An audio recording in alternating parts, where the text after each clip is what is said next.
Hi everyone and welcome back to LL Sports TV, more specifically the show Keep It in the Family. I'm your host Laurie and I'm joined today in the studio by my niece, the First Lady of AFTV. She's called Kenya. Kenya, How are you doing today? Good, how are you?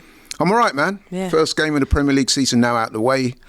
Arsenal getting the 3 points. Got to say very quickly that the result was much better than the performance. Yeah. But hey, Yeah, it is what it is. It's 3 points, isn't it? Exactly, you know what I mean? Do you get 3 points for playing well? Well, as I said to somebody yesterday, what would you rather? Would you rather play well and lose or play badly and get 3 points? Obviously, we would prefer in an ideal world to play well and win, but as we know, there's 38 games in a season and it's not always going to happen. You got to dig through and just win, and we won. Simple. 100%. And we're not even going to spend too much time talking about the game because, to be honest, it was a pretty dead game. It wasn't the best game. But like I said, from an Arsenal point of view, the most important thing was the win, which we got. Move on to the next one. But Kenya, one of the big talking points coming out of the game was the performance of our star striker, Viktor Gyokores. There's been much fanfare and talk about Viktor Gyokores, but we have to be honest and say that he didn't get off to the most auspicious of starts. And to that point, I've got some stats here in front of me that you might be interested. You may know them already, but for the benefit of those people watching, Jockarez had 60 minutes before he was hooked. During that time, he had no shots on goal. He had 21 touches, only 3 of them in the opposition box. He had 9 passes, or attempted 9 passes. Only 4 of those 9 were completed, so that's an accuracy rate of under 50%, 44% to be exact. Ground duels, he engaged in 7 ground duels. He only won 2 of them. Aerial duels, he engaged in 6, only won 1 aerial duel. Lost possession of the ball 11 times out of his 21 touches. Chances created 0, goals 0, assists 0. Now, on the face of it, that is not a very good set of stats. And to add to that, I also came across another interesting stat. Viktor Gyokores failed to register a shot on goal in that game, and that was the first time that had happened to him in a league match since his time at Coventry, and for that you have to go back 4 years, 2021. So, not the best of starts, can you? Yeah. It was a very, if we're putting it nicely, very quiet Premier League debut. But I do think, don't get me wrong, I would say we expected to see more. But there's also what I would say caveats to that. Absolutely. So I'd say if you did watch the game, in my personal opinion, the service towards him was very poor. I thought Odegaard was good, but I thought our wingers, especially Saka, who is basically, in my opinion, he's our main creator. He's the one that causes the chaos. He was anonymous the whole game. And I think there was times where, there was like maybe 2 or 3 times where Viktor Gyokores was actually out on the right and he's crossing it into the box. And I'm like, like Saka or Martinelli should be crossing it into the box and crossing it into Viktor Gyokores for him to score. Do you know what I mean? So I'm like, why is our striker the one having to create things to, do you know what I mean? He's the one that's having to almost try and create something for something to happen rather than him being on the end of it. And I just feel like, obviously, the way we played, it didn't benefit him whatsoever. No. And we didn't get anything good out of him. No, you're absolutely right. I mean, it was a disappointing Premier League debut for Arsenal. However, I mean, like you said, there are caveats. And the one thing that struck me when I watched that game yesterday is that we are still some way short of providing him with the service he needs in order to do his thing. I mean, at the end of the day, he's a striker. We've not had a striker like him at the club for quite a long time. Even when Aubameyang was there, he's not like Jockarez. Aubameyang used to drift off the wings and so forth. Jockarez is a completely different animal. I'm convinced that he is the real deal, but we have to play to his strengths, and we definitely didn't do that yesterday. Now, it's going to take some time, and one of the things we're going to do on the show today is to look at how we can provide him with the service he needs. Because as I said to one of my colleagues earlier, I said, feed the jock, as in Jockarez, and he will score. But at the same time, we have to set ourselves up in order to do that. And I don't think at the moment we're doing that. I would say, though, as of yesterday, that lineup was a very attacking lineup. So we had Ben White and Calafiori starting, which is very two attacking fullbacks. So we kind of went into the game like, right, we know United are going to attack us a lot, which they obviously did in the game. But we were still like, you know what, we're going to go in there with the thought of we're going to be on the front foot. We're going to be the ones to really go forward. But I just feel like our midfield and front three, it didn't translate to them at all. And that's why I had a real issue with the wingers yesterday. I just felt like both of them didn't really, even Madueke when he came on, didn't turn up. And I just feel like asking your striker who relies on service to basically do everything by himself is virtually impossible. So I'm just like, I looked at that like, right, there's some positives to be said. I think he did look threatening at times, but not enough of what we want to see. And of course, it's the first game, so it's always hard to judge in the first game. But also, it's kind of like, yo, we need to now adapt how we play to fit someone like Viktor Gyokores, who is so good at long balls in behind. I just think yesterday, for example, we didn't play out of the back at all.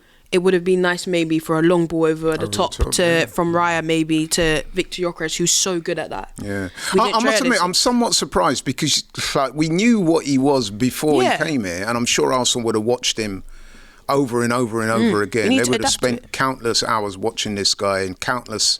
Even when we played Sporting, they would know what his strengths were, you know? Yeah. We had to play against him at one point, and we would have had to study someone like him who's such a polarising big striker, such a strong figure. We would have had to study him. So we should now be looking at it like, right, actually, we know this guy's really good at balls in behind. We know this guy's really good at our rustle and tussle. But we didn't really play into that at all. No, I mean, primarily Arsenal, before Jockarez rocked up anyway, we're a possession-based team. Yeah. And we do a lot of stuff in and around the edge of the box, and we try to look for the pass in through the lines and stuff like that. But we've got to understand, I mean, we've got to adapt to Jockarez's strengths if we're going to get the best out of him. And those are, he's a powerful, aggressive player. He holds up the ball really well. He looks for spaces to get shots off.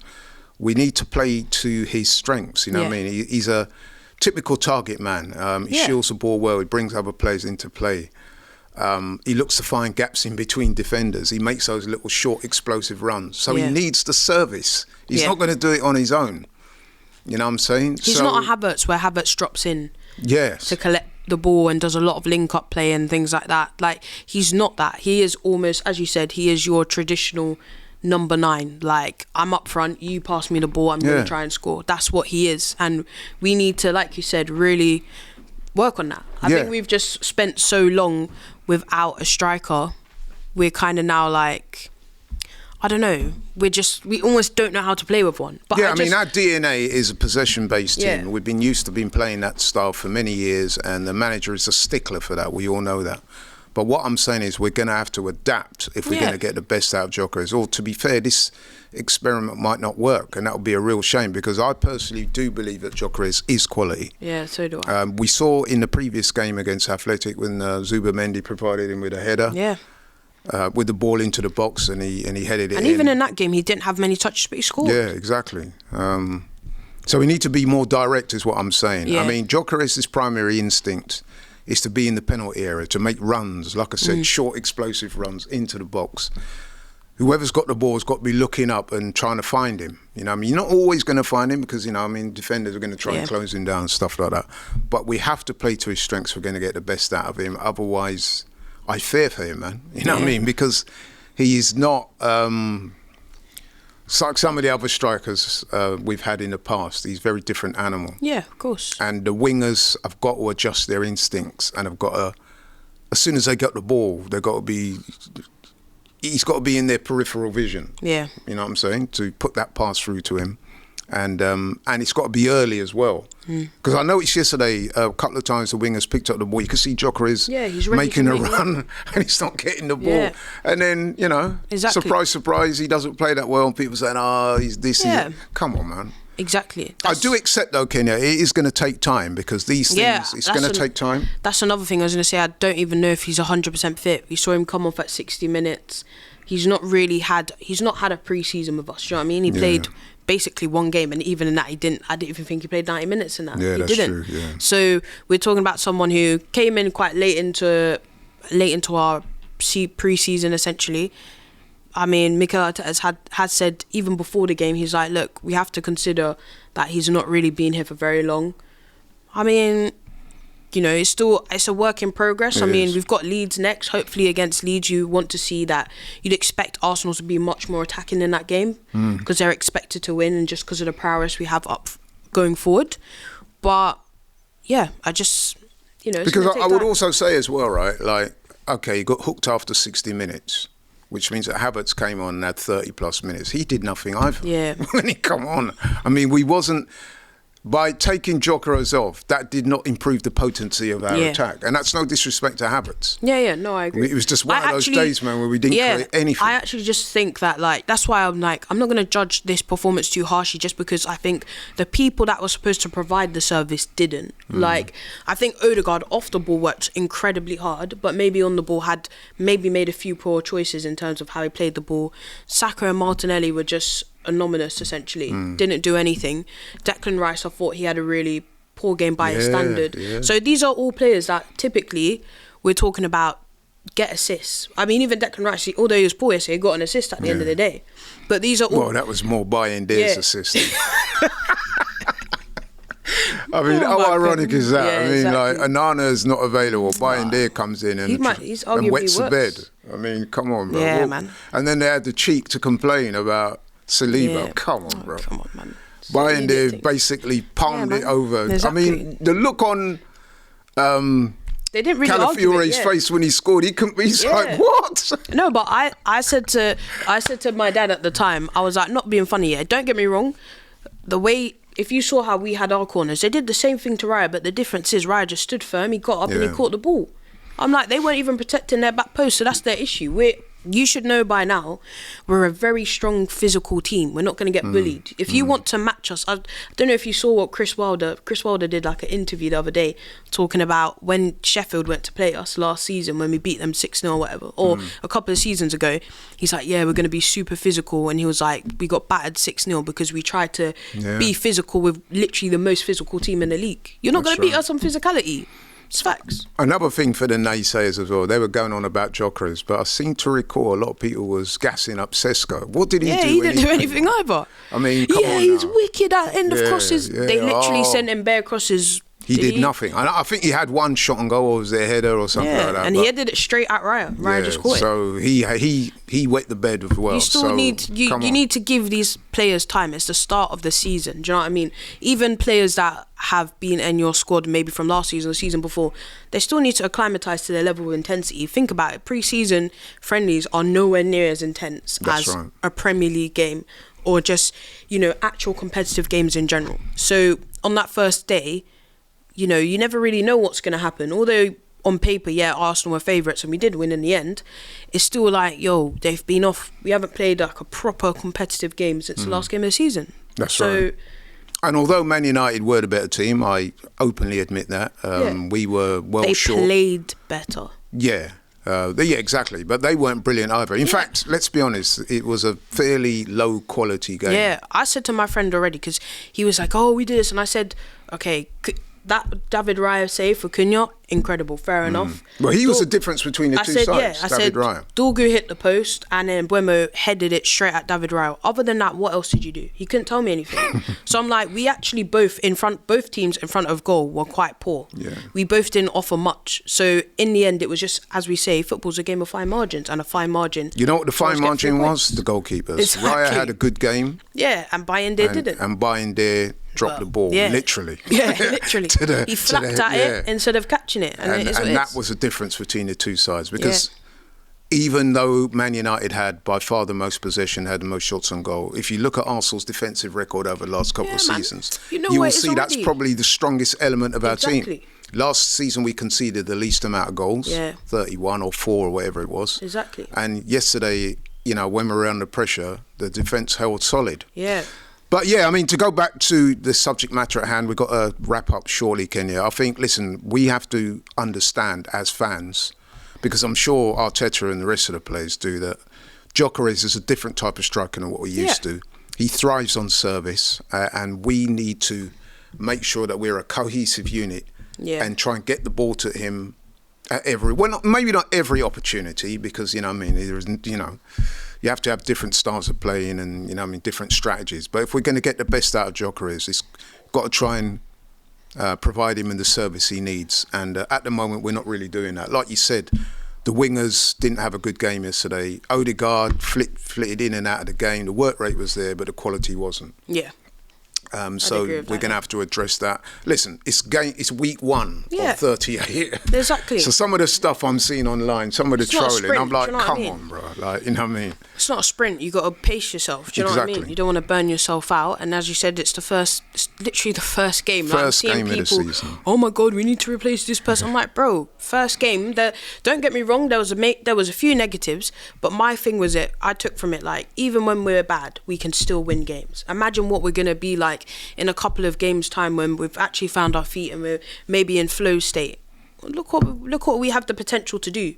And it just goes to show the resilience and the mindset of the team that they could suffer for a long time without the ball but still come away with something. So yeah, I mean, in closing, like I said, in order to maximise Jockarez's potential, Arsenal are going to have to make some adjustments to the way we play. We got to evolve from this kind of possession-based, intricate passing style to be a bit more direct, to try and hit Jockarez early, to provide him with the service he needs. And if we do that, I'm confident that he will score. No, I agree. So let's hope that listen, I'm sure they are. Probably as we speak now, they're working on it. And I'm pretty sure you'll see in the coming weeks, hopefully this week against Leeds, an improved performance, not just by Jockarez, but the whole team. Yeah, because in order for Jockarez to do well, the team has to do well. Exactly. So if we get that, I'm sure we'll be all right. Yeah. What do you reckon? No, I completely agree with everything you said. And I think he'll start this week. Some people are saying, they might drop him for. Of course not. Nah. He will start this week against Leeds. And no disrespect to Leeds, and this is no disrespect at all, it's just the truth. We are at home this week. We're playing a team that we should beat. Yeah. And I think you'll see a much better performance. I can't remember the last time Leeds beat us, if I'm being very honest. Yeah, exactly. And then I think even last time we beat Leeds, the only time I think we've had a close game with them is when we went away and we won 1-0. And that was kind of actually a very similar game to the United game where we kind of suffered for a long time without the ball, but we still walked away with 3 points. So, yeah. So if we do as we expect we will do, which is to play well, beat Leeds, and Jockarez scores a couple of goals or even a hat-trick, or as long as he scores, I hope that the apology will be as loud as the disrespect. Exactly. But anyway, Kenya, thank you. Thank you so much. So there you have it, man. We need to make some adjustments to the way we play. We need to be a little bit more direct and less of the intricate passing. Try and hit Jockarez early. Try and bring him into the game more. And we will inevitably see the best of Jockarez, and that will propel Arsenal up the table, hopefully towards winning the title. But Kenya, thank you so much. Thank you. Thank you guys for watching. Really appreciate it. If you're new to the channel, please like, share and subscribe. Catch you on the next one. We are out.